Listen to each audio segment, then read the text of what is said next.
符宝还有这种不计损耗的用法，韩师弟，你可真豪横。我也不想啊，门内又不给我补偿。此疗应该已化为齑粉，但为何阵中气息还未消失？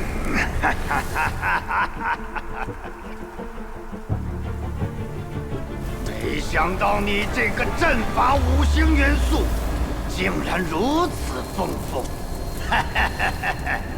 让我找到了突破。只要以血再生，只要我的神魂不灭，你们就无法杀了我。我正好在此修炼破关，结成炸弹，然后我就杀了你。这妖人当真可怕，竟然反过来利用韩师弟的阵法。如果不在这里将他除灭，后患无穷。好了，韩师弟，剩下的交给我吧。媚娘，不可，这是靖哥留给你的。媚娘，你刚刚就已经催动了此物吗？这符宝和刘师兄那个是一对儿。韩师弟好眼力。此物名为凤凰符，乃同一件法宝炼化而成。当年为靖哥所得，送给了我。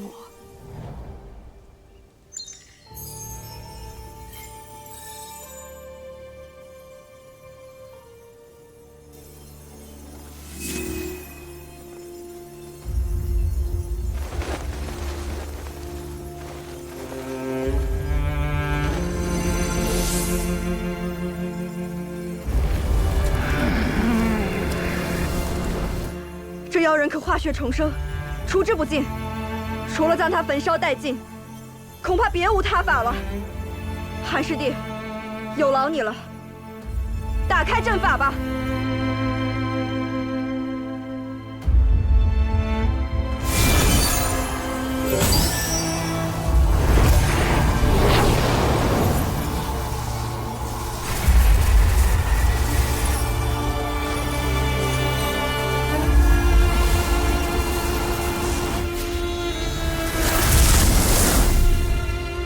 媚娘，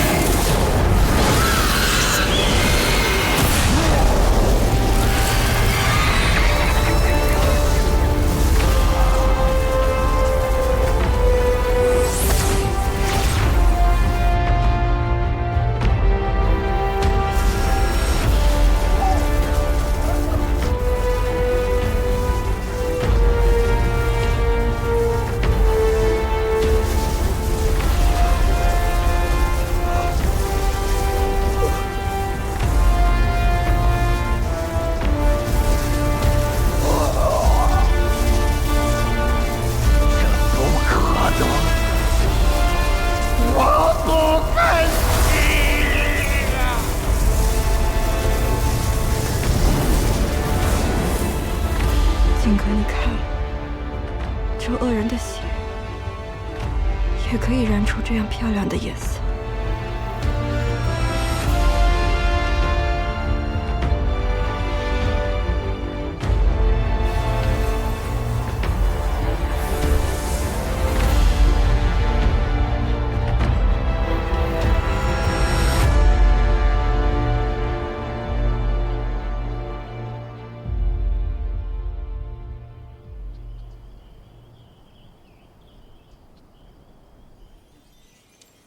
这就是此人不惜任何代价也要得到的血凝五行丹，还有适才生物的暗器和这些宝物，在符宝的连番攻击下，仍然完好无损，可见都不是凡物。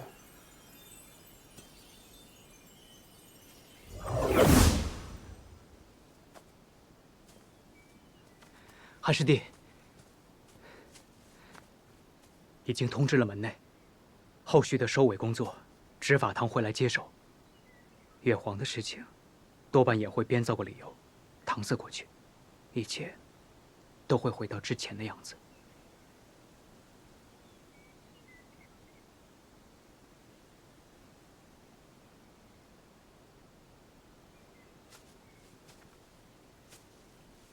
还有一件事，刚才在月皇藏身之处的一间密室里，发现了武炫师弟的尸体。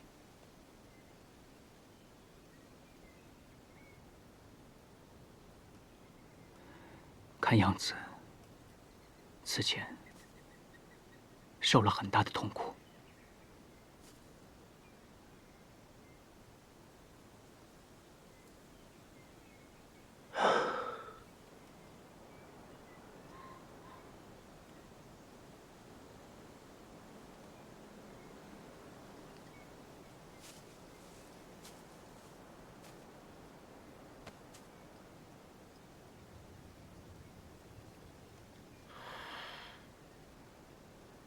对了，韩师弟，这本书也是从那妖人的巢穴里找到的。这一战，你救了我和魏娘，还有陈师妹。我想了想，觉得还是应该交给你来处置。这其中功法协议，你可以参考一二，但万万不要沉迷其中。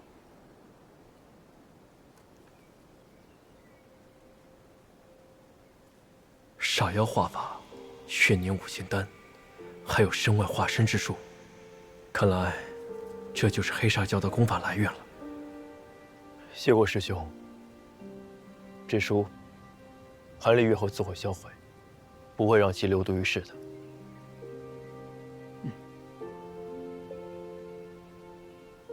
师父教诲过，功法本无正邪，正邪在于人心。放心吧，师兄。好。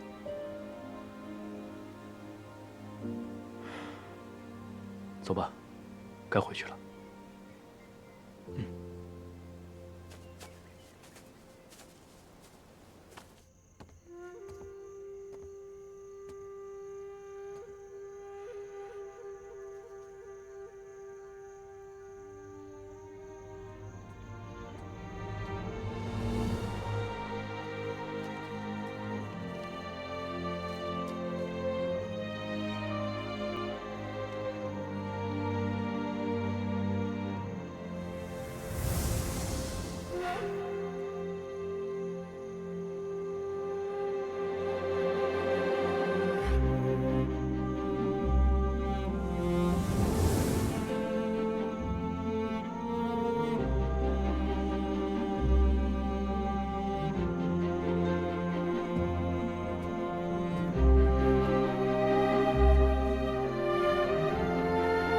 陈师姐启程回去施家复命，经此一役，一向爱说爱笑的她也沉默寡言了起来。钟师姐要护送刘师兄的衣冠异物回乡，宋师兄自然是跟他一起去了。短短几天，物是人非，若期盼能平安度过此次危机，回到谷中，再与他们一叙吧。我现在闭上眼，都是靖哥的样子。我是和他一起长大的，他突然离开，我真的受不了。我听靖哥说过，你是宋家的大少爷，他只是一个没爹没妈的平民，可你一直待他很好。什么大少爷？要是没有他，我命都没了。还大少爷？靖哥救过你。当年，有个邪修混入了宋家，做账房先生。他探查到我和师哥有灵根，要用我们实验。如果不是三哥被那妖人拿来试药的，就是我了。啊！咬我！喝了他！哈哈哈哈哈！滚我！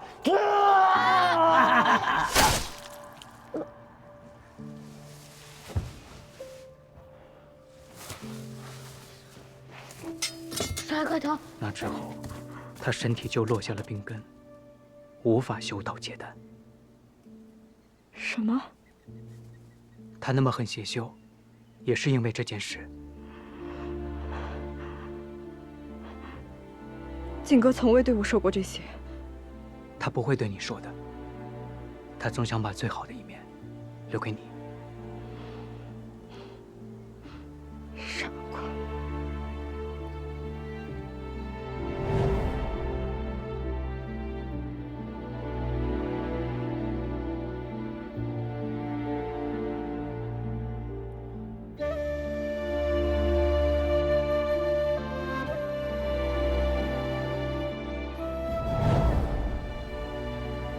我多想让你亲自对我说这些。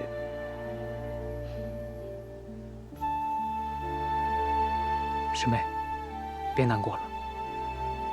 我们一起送靖哥回家，他应该也想家了。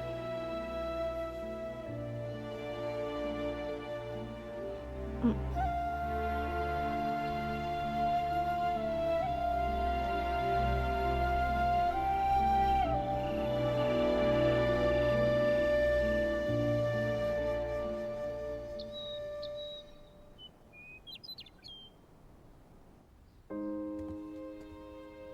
大概是福祸相依，这次大战吃了点闷亏，但没想到却因此突破了。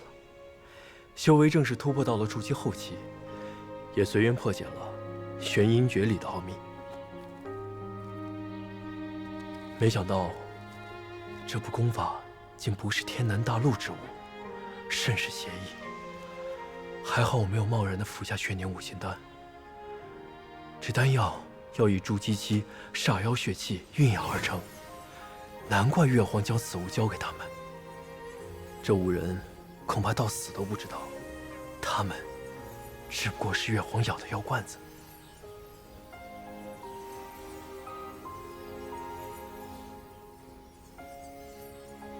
可惜，虽有3成结丹几率，但所结煞丹为假丹境，不仅不可再次突破，甚至还会被血气侵蚀，沦为野兽。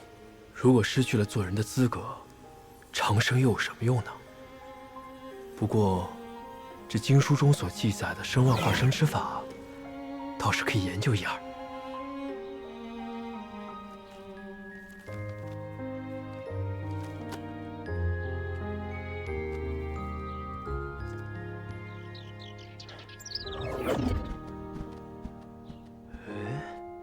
这是什么新法术啊？有点意思啊！臭小子，我让你好好给我看着秦家，啊！你给我捅出这么大的篓子来！我跟你说啊，现在这个前线一片混乱，你就别来这儿瞎掺和了。给我回黄风谷，闭门思过。都回去，好好给我解释。走了。大哥哥所料不错，这王管事啊，果然私藏了好多金银财宝，都被莫姐姐给找了出来，分给了城里的穷苦百姓。哎，不过莫姐姐说，这些法器啊、符箓什么的，还是交给你来处置最为合适。看来，都是从那些散修身上搜刮来的，其中，不知还有多少像小山兄那样的人。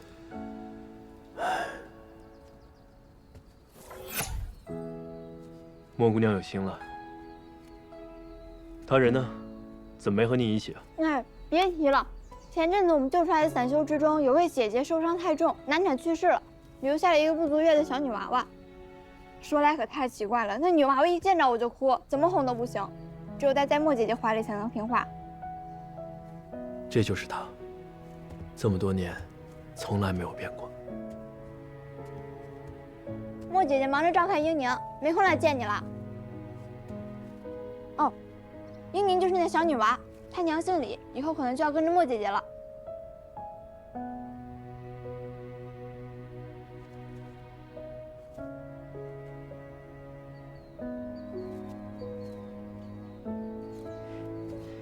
这回你出力不少，说说吧，想要什么彩头？还真有彩头啊！我想要什么都行吗？我想要什么，大哥哥都会答应我吗？说说看吧，是丹药、法器，还是高阶符箓？那你要什么？我想拜师，师傅在上，请受徒儿一拜。起来，有什么话好好说，站起来，好好说。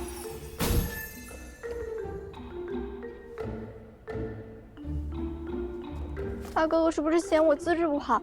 我知道我这个人莽撞冲动，还自以为是，比不上你们那些气派的正统弟子。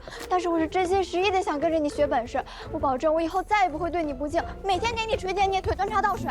你让我往东，我绝对不会往西。我就只有这么一丁点小小的心愿，就收了我吧。这小丫头还真是难缠。哎，行了啊，要是再闹下去，我保证你什么菜头都没了。我呢，虽没有收徒打算，但有样东西可以帮到你。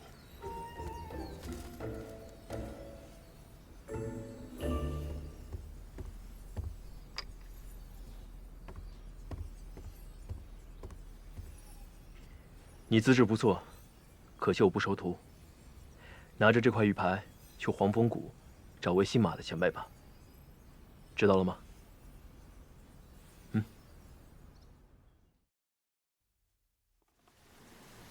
莫姑娘，见字如面。很抱歉，以这样的方式道别。此瓶丹药，名为定颜丹，服之可保青春永驻，一定要自己制。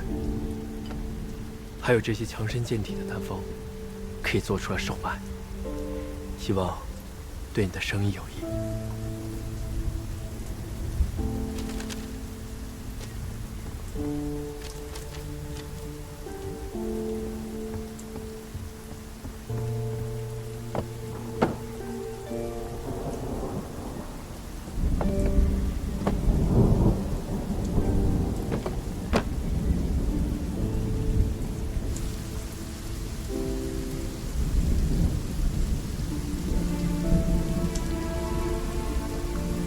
韩某自乡远行，此去迢迢，不知归期。莫姑娘，还请将我忘了吧。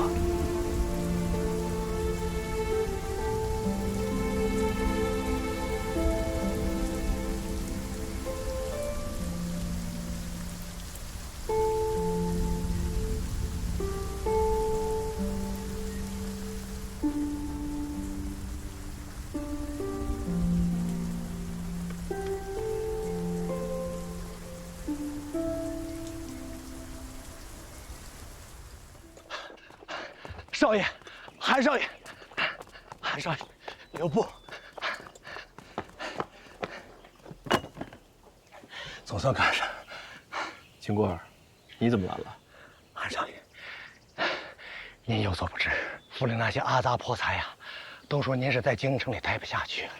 但小人知道不是这样的，小人都见到了，老爷对您是钟爱有加，您还一下子就治好了飞少爷的病。如此胸襟，胜过他人100倍。小人还知道您不是常人，小人知道您走了，特意嘱咐我家婆娘，为您做了几道家乡特色的小菜，还有呀，醉仙楼的好酒呢。您吃了以后再走啊！来来来，嘿。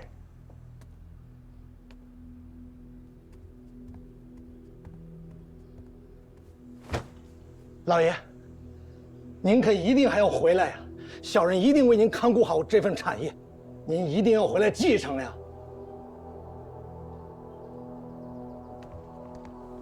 起来，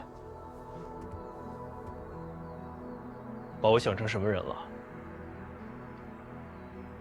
哎，那是什么呀？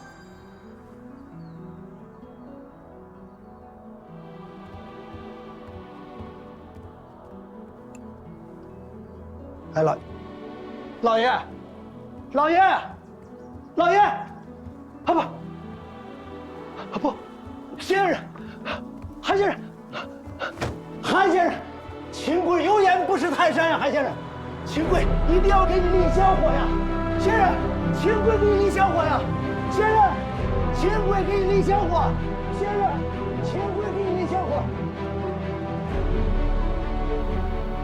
无论是诡计图谋，还是壮志未酬，终究都做了徒。唯有山川风月依旧。这趟出门，还真的挺久了。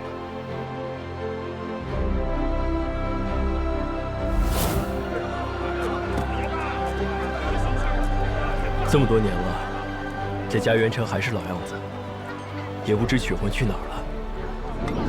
回黄风谷之前，得找到他。偷懒的家伙，偷懒的家伙，平时怎么让你干活的啊？毛手毛脚的，你们这些人呐，真是不太行啊！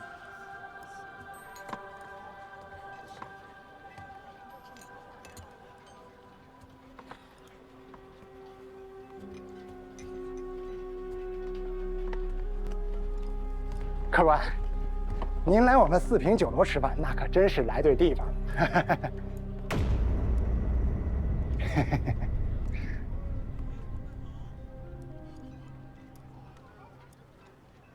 我们的酒菜，连京城的大爷呀，那都是赞不绝口的呀。我给您介绍一下，我们这儿有蒸羊羔、蒸熊掌、蒸鹿眼、烧花鸭、烧雏鸡、烧子鹅、卤煮卤鸭、酱鸡腊肉、松花小肚、晾肉香肠。我不是来吃饭的。明白，那您就是来打听事儿。您呐，尽管问，就这一点，没有我孙二狗不知道。问，这家元城就没我孙二狗不知道的事儿。还跟以前一样。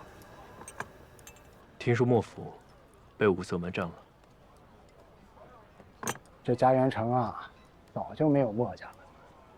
他们老爷子没了以后，是每况愈下，还得罪了先前颇有交情的五色门，一夜就被人给灭了，那叫一个惨哦。后来这五色门举家迁移，说是投了京城的贵人。莫府还有人吗？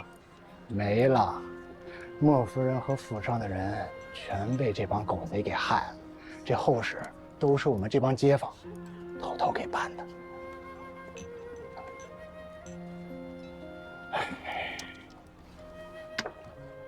死者为大，掌柜的仗义。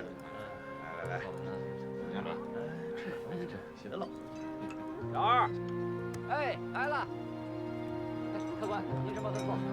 那个。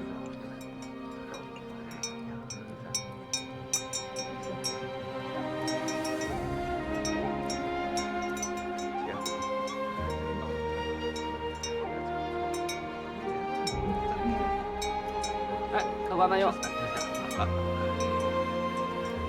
掌柜的，此物看起来颇有古意，可有什么说法？您不提我都快忘了，这是我去莫府收殓的时候捡回来的，还找朝奉掌柜了，说是没什么特别的，就当凤鸣挂在这儿了。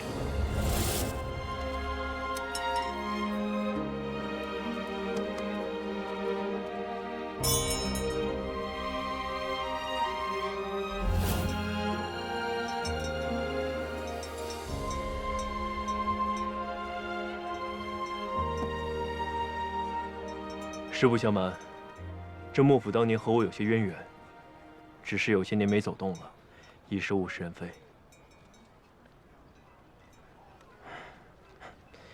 不知掌柜的可否将此物割爱于我，也算有个念想。客官，这可使不得呀！当年二狗和兄弟们没少受莫夫人和小姐的照顾。再说了，这也不是什么值钱的物件，您与莫府有旧，理应相赠与，哪还能收您钱呢？是不是？您要真想意思一下，不如照顾一下我这店里的生意。我去给你张罗几个好菜啊！您等等，您等等。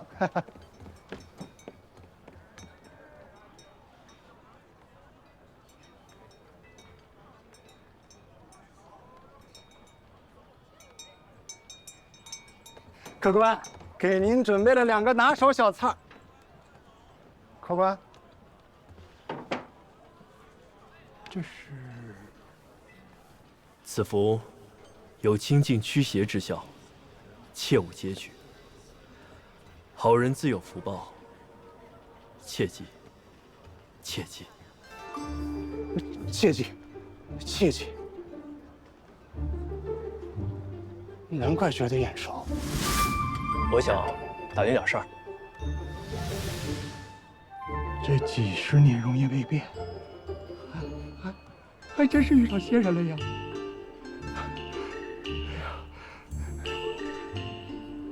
以后我这4平酒楼就改名叫玉仙楼吧。以后我是要遇仙龙了啊，记住了。我遇见仙人了。老板，以后啊，我这就叫遇仙了。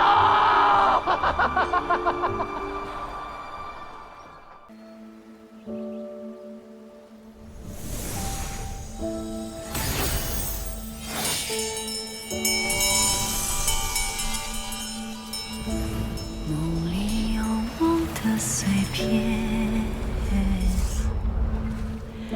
细雪落在水中天。此去经年不履流年，风景又浮现。找到你了。不如怀念，总说往事都如烟，回首荒唐不忍言。喧嚣红尘寂寞书卷，归去了流年这往年，时过境迁。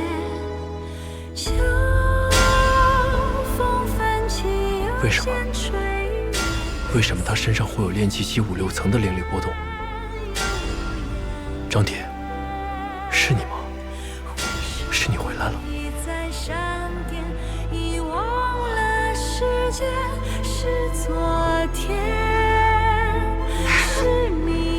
二愣子，二愣子，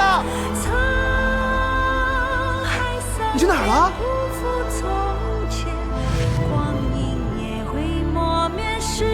所有的语言，唯有这思念跨越了千百年。真的吗？张铁，真的是你，你回来了。爹，哎，来，乖女儿真乖啊，给娘抓的药啊。嗯。嘿。娘吃完午饭就睡下了。是吗？他不是张铁，他是谁？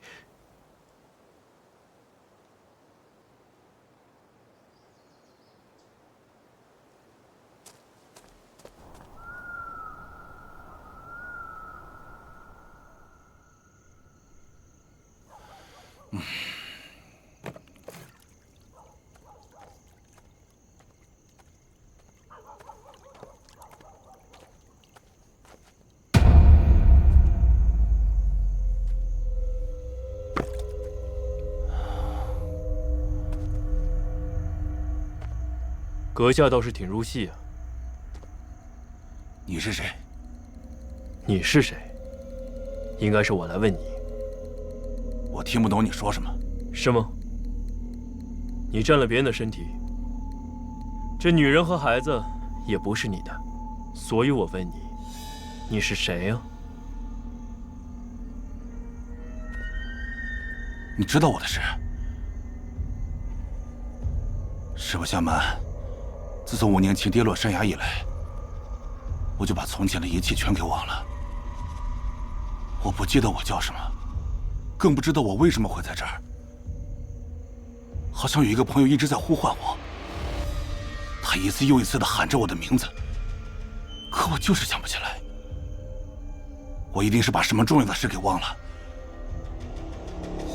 为什么？为什么我就是想不起来？为什么？为什么就是想不起来？为什么想不起来？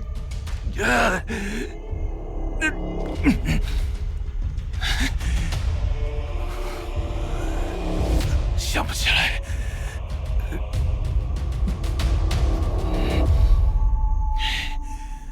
张铁，你别这样，这不是你的错。张铁，我的名字叫张铁。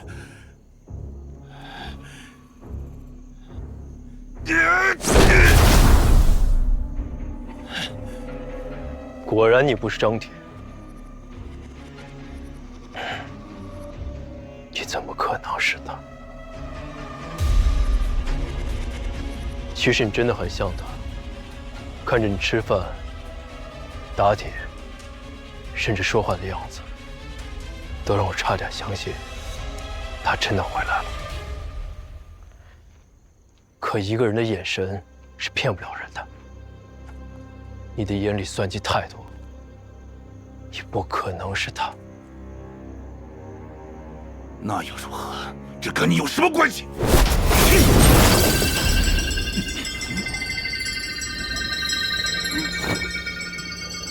本命法器，此物竟然在你这里！这身体不属于你，给我滚出去！当家的，怎么了？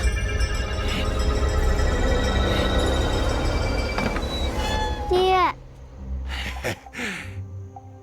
你有没有听到什么声音？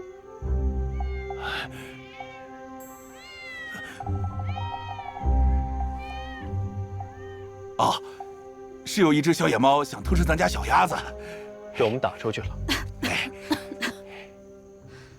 夫人，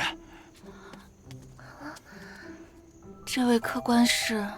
哦，他呀，是我一个慕名而来的朋友，非要让我给他打一套新兵器，我都推他好几次了。是啊，没有打扰到您吧，嫂子？不会，进屋里坐吧。啊，不用，我和大哥呢就聊2句话我就走了。月儿，先扶你娘回屋睡觉，把门关上，有风啊！去吧，去吧。快回屋去，回屋去。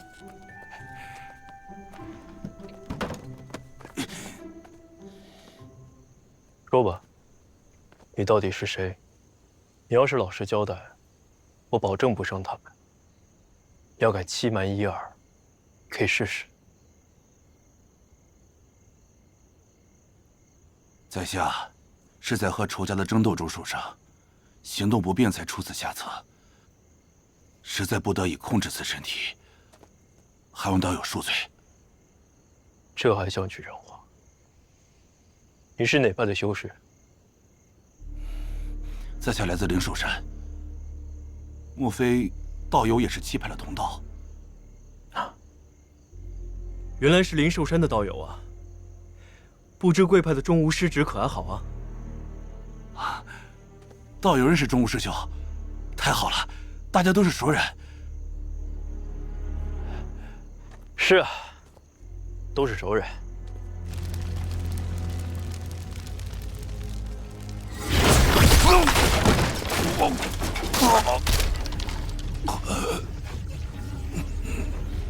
钟无早不是灵寿山的了。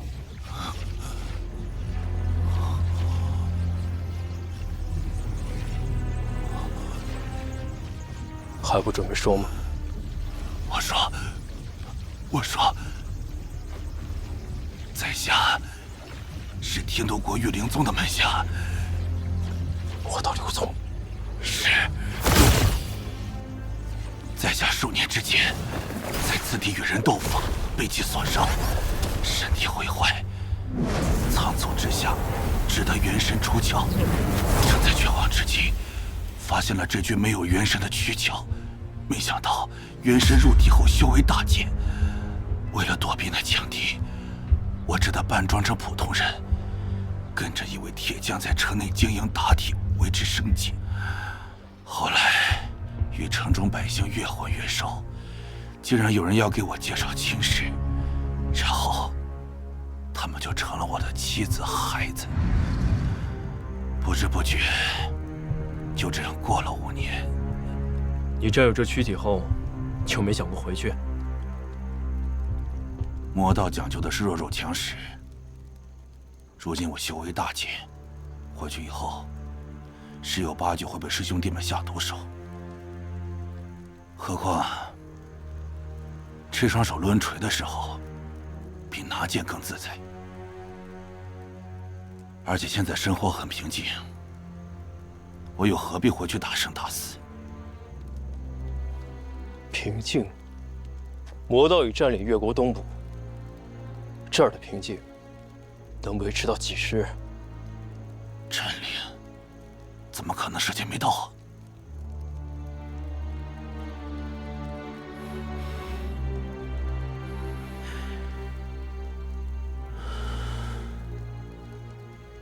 你果然不是一般魔道修士。说，你到底是何人？不管我以前是何身份，现在都过去了，道友又何必咄咄逼人？听在下一句劝，七派败局已定。道友还是早做打算，莫要枉送了性命。这人知道的可能很多，还得炸他一炸。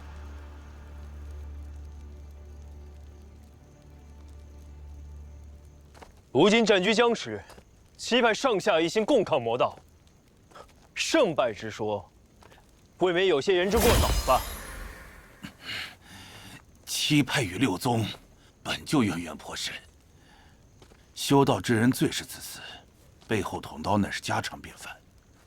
你口中铜墙铁壁一般的七派阵营，早就不知道被我们渗透成什么样子了。实不相瞒，这灵寿山就是我玉灵宗在此的内应。此战，六宗必胜。灵寿山假意投敌，一举剿灭魔道2大结丹修士，七派无人不知。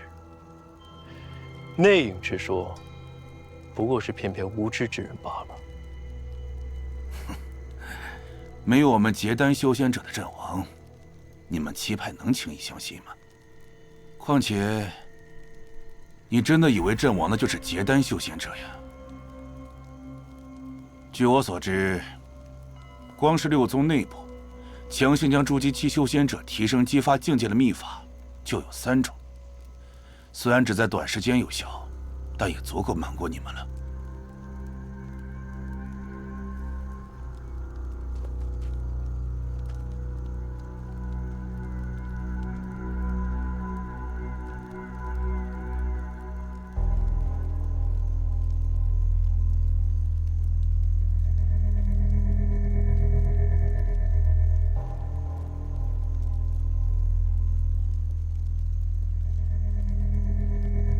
给我个不杀你的理由。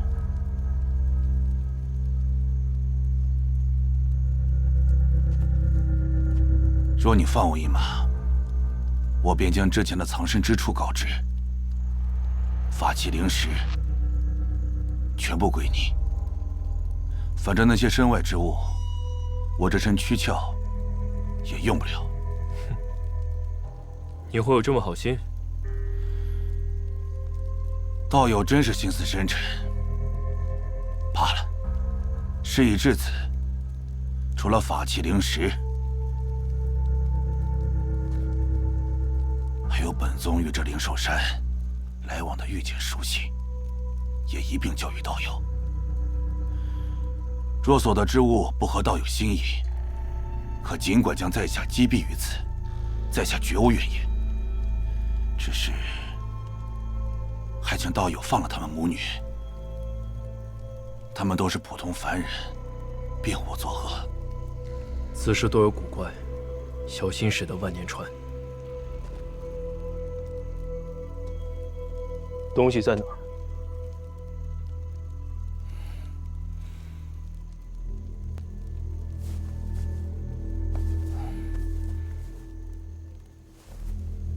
就在此处。要是不放心，我与你一同前去。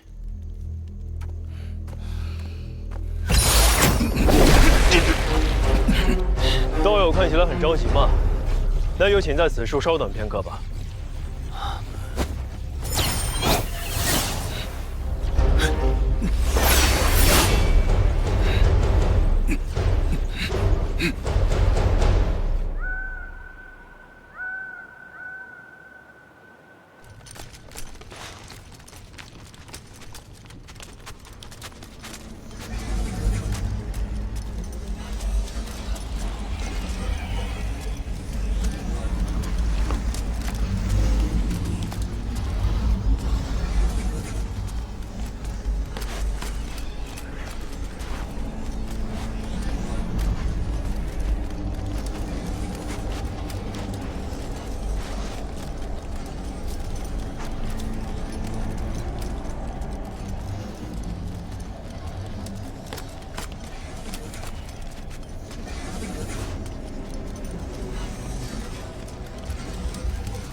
如此拙劣的陷阱，未免也太瞧不起人了。去。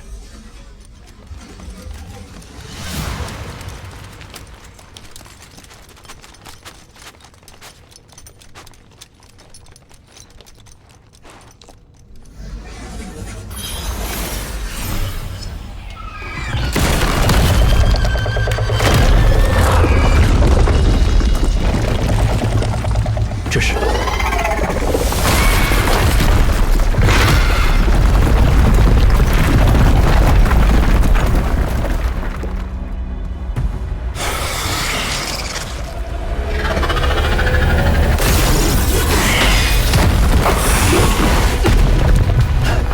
好怪！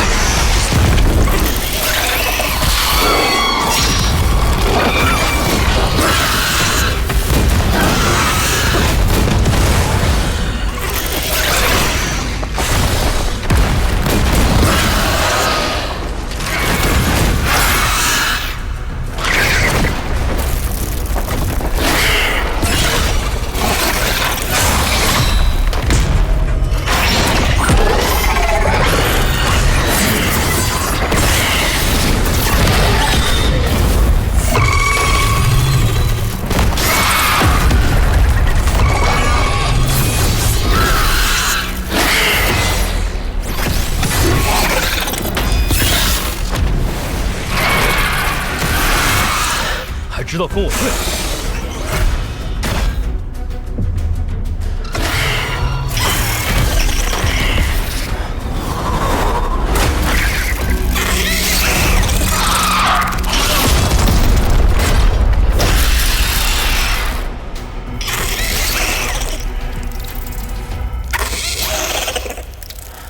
这什么妖兽？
还会飞？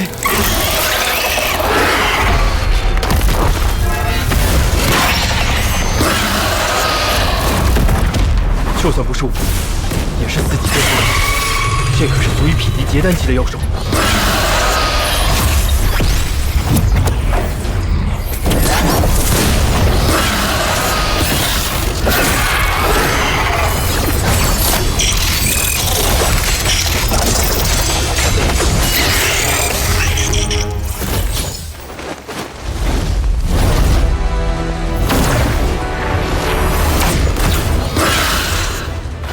金符子母刃，这次可不是大了。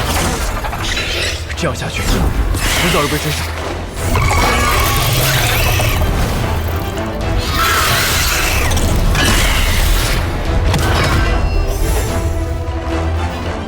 希望这东西有用。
了，这里离家园城不远，这么厉害的妖兽，不可能是野生的。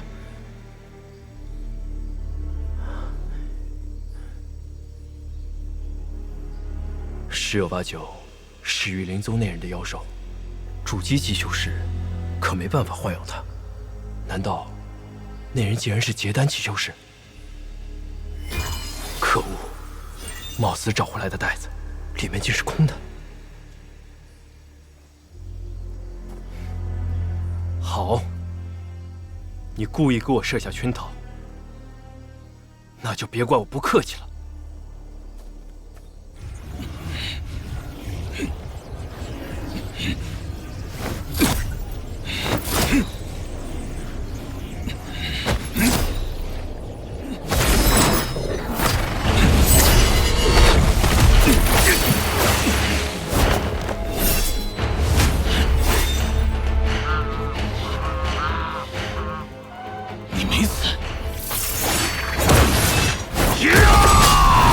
这丹丸有古怪，竟能瞬间提升至筑基中期。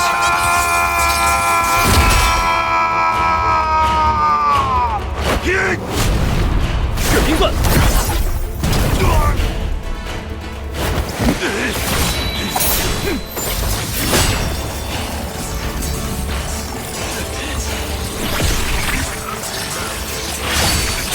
玉皇剑，结丹期法宝。灵宠、法宝，还有金丹，看来此人以前还真是结丹修士。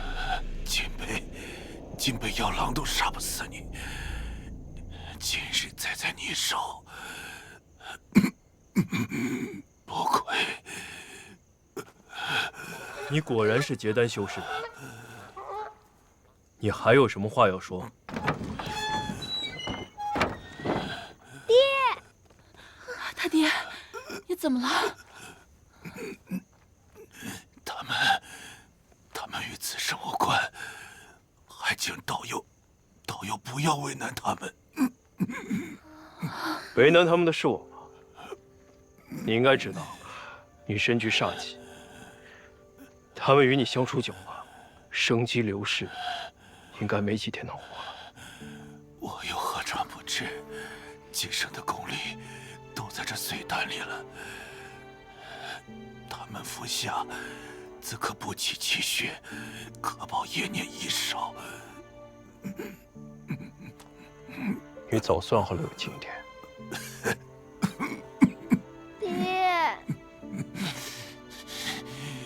贫道半生凶恶，不曾想临了最后一世，竟是为了2个凡人。他爹，爹，你别死！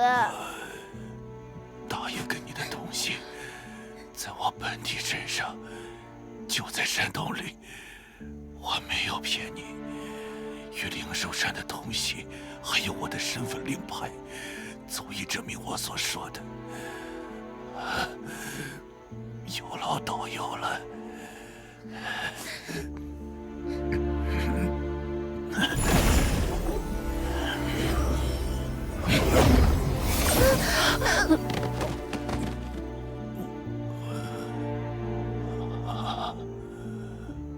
谢谢了，下来后就都忘了吧。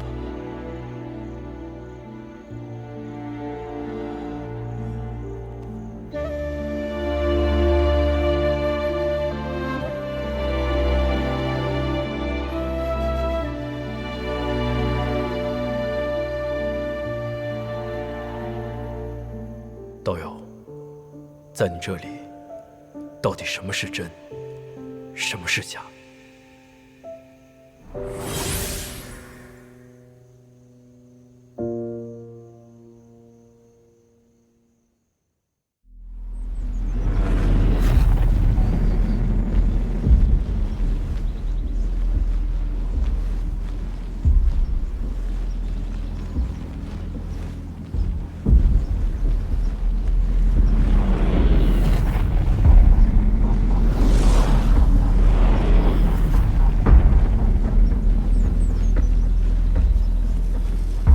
现在，该想想如何对付那妖兽了。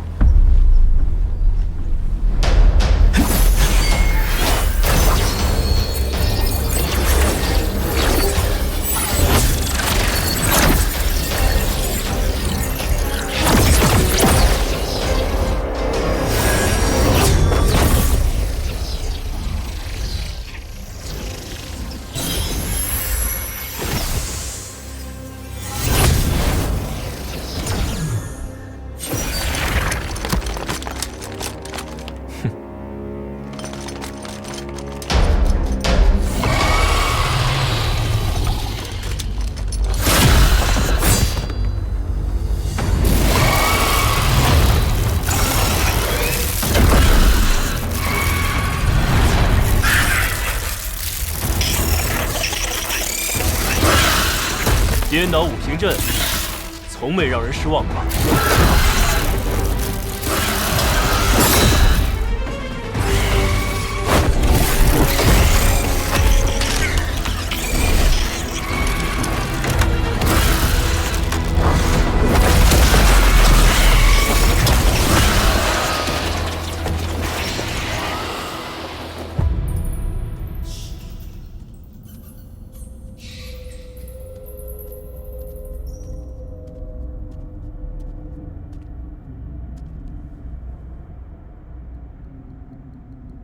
这应该是玉灵宗那人的遗骸了，伤得这么重，难怪来不及收拾储物袋。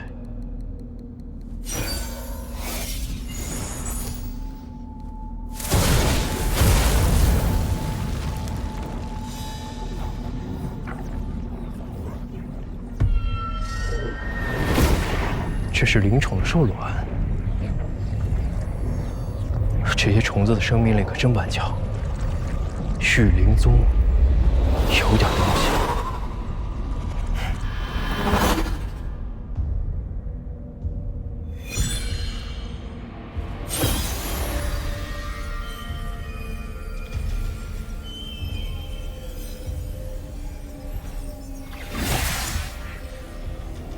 天下奇虫，血域蜘蛛108位。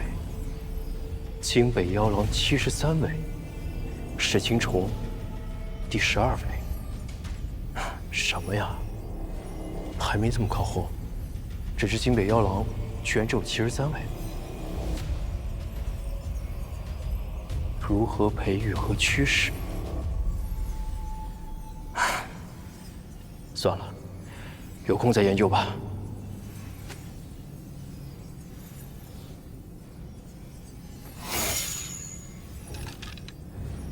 找到了，灵兽山与玉灵宗的往来信件。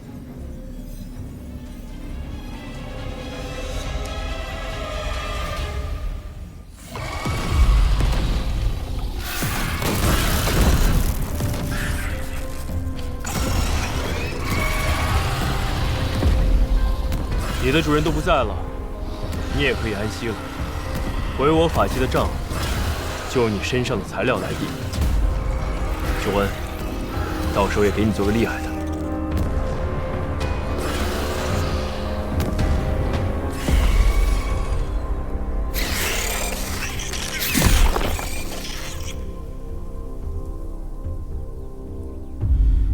此件事了，也该回去报信了。不管结局如何，总要尽一下人事。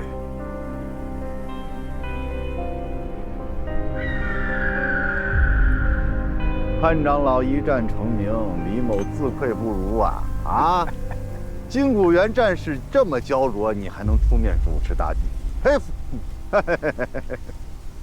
这现如今呐，七派已经到了生死存亡之际了，谁能置身事外啊？眼看着门派中的小辈们前赴后继，我这个老东西啊，总不能坐视不管吧？就算不为我自己争口气，也得为我那么多徒子徒孙们争口气吧。哎呀，三位，看看谁来了，还不如接驾一下呀！不要脸！你一个迟到的人还要什么接驾呀？啊，我迟到了，啊，不好意思，不好意思。哎，潘老头，你啥时候到的呀？我也是刚到，你看这不差不多吗？哎呀，别闹了，别闹了，我饿了，渴了，赶紧把黄公谷好吃的糕点都拿出来吧。看见没有，沙子有的是，要吗？哎，行了行了，说正事，赶紧把你那个升级版的4级妖兽的麻将拿出来啊！啊，天天打仗多无聊啊，解解压嘛！啊，这还差。收回去。哎，何云子，你别每次一来又要吃又要玩的，找你来说正事儿。就是，师姐请说。据我方前线斥候观察，魔道贼子很有可能在下个月初策动攻势，所以我和师弟打算安排人手，在他们后方布控。攻其不备吗？哇，师姐，这主意棒棒的！啊，要不我们为此事赌上一局怎么样？这你也要赌啊？啊，那你赌成还是败呢？我当然赌成啊！那我们呢？败呀！滚！哎呀！哎呀！我滚犊子了！师父在上，弟子韩立敬请教安。不孝徒儿已返回谷中静心闭关，谷中一切安好。弟子心中挂念，仅您一人。前线战况不明，弟子回谷途中，意外发现灵寿山与玉灵宗勾结，图谋不轨。弟子已将政务呈交掌门，掌门位高权重，八面圆通，唯恐此事扰乱军心，按下不表。弟子却唯恐此举会影响前线战局，陷师父师伯于危难。弟子焦灼辗转，唯令写下此信，唯望师父万万小心。人事已尽，希望师父收到传音符，能想尽办法阻止最坏的结果吧。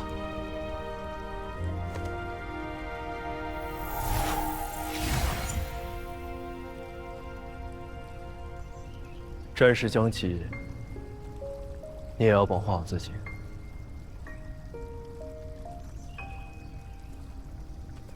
这金背妖狼的甲怎么做小了？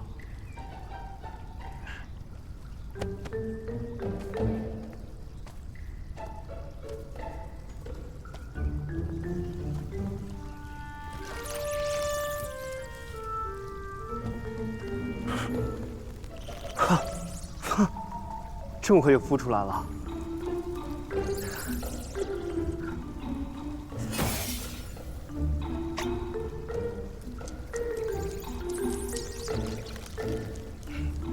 食量可真大，吃的真多呀！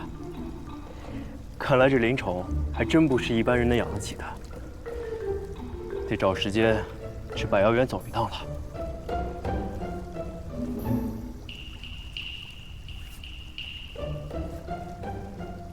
来吧。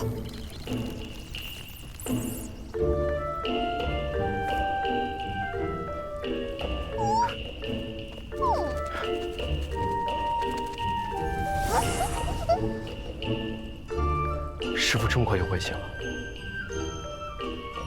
百里山下赏花之玉，君曾记否？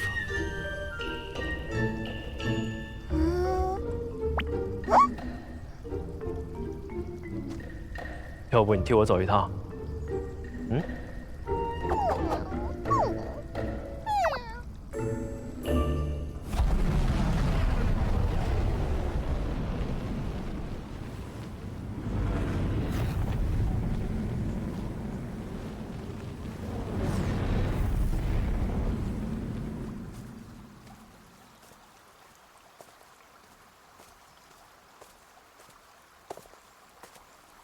陈师姐，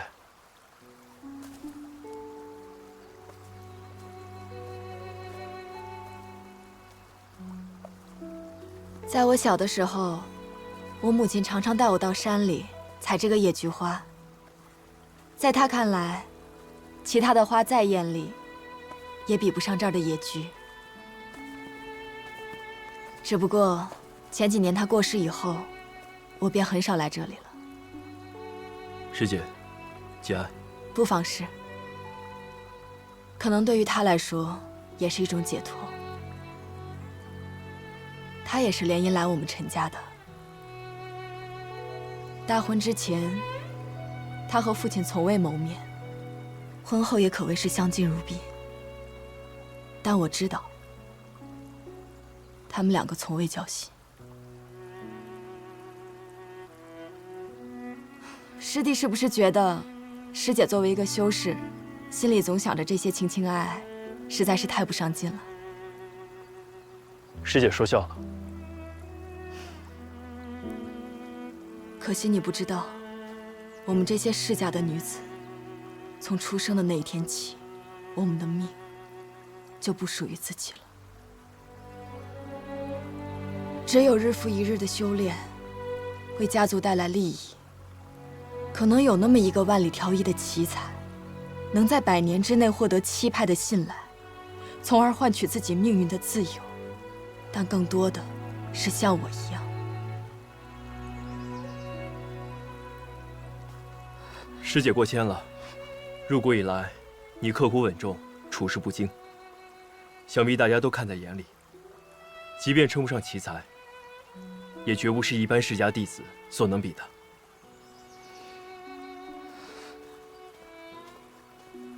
你知道我不是想听你说这些。其实我今日约你过来，是想告诉你，过些时日，我可能就要嫁人了。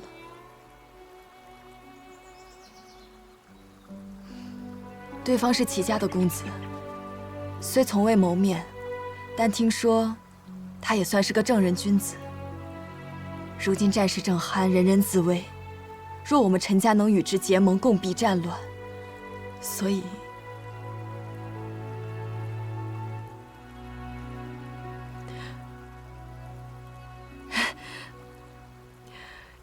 京城那一行，我看到魏娘和刘师兄，我竟然有点羡慕他们。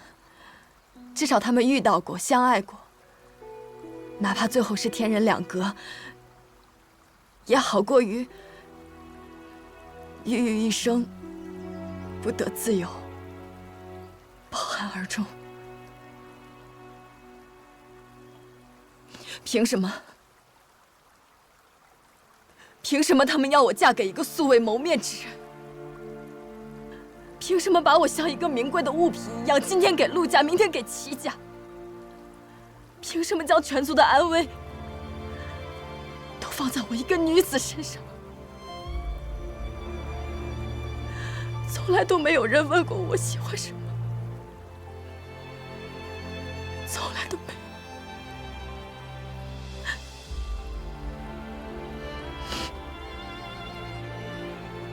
你能让我靠一下吗？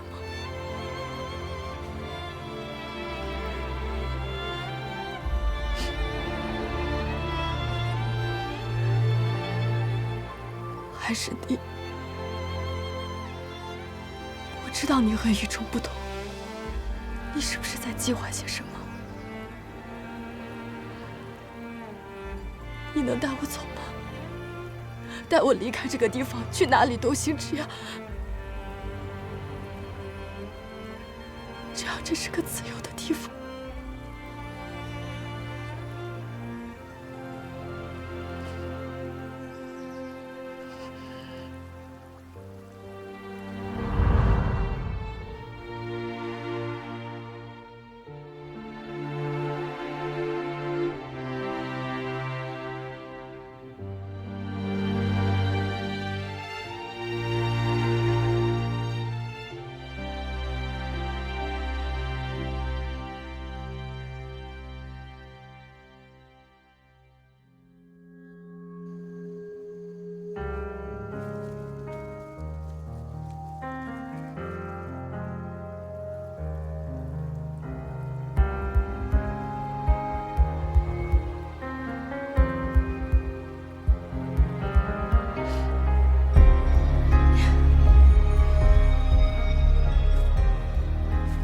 我都做到这个地步了，师弟还是能把持得住，这岂不是让师姐很没面子？难不成师弟你有心上人了吗？师姐，休要拿师弟说笑了。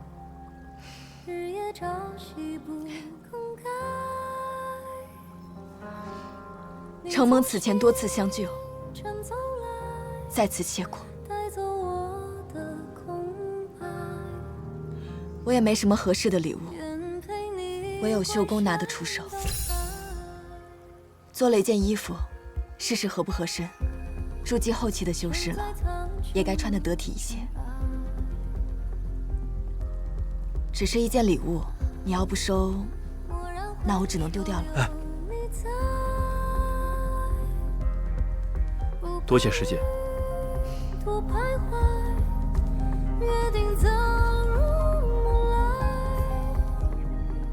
上面还绘制了净尘避水的法阵，师姐有心了。让时光踏过万重山。师姐，我这有一些养颜效果的丹药，都是自己炼制的，还请收下，别嫌弃。只要不是什么奇怪的丹药就好。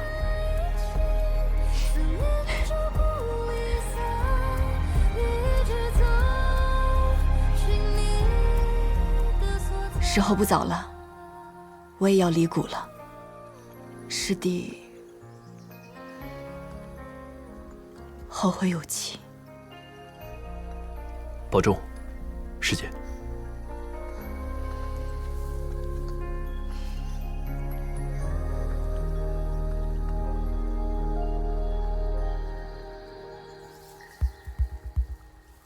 让时光踏过万重山，思念会化作鲜甜。不管怎么样，希望你能找到属于自己的自由。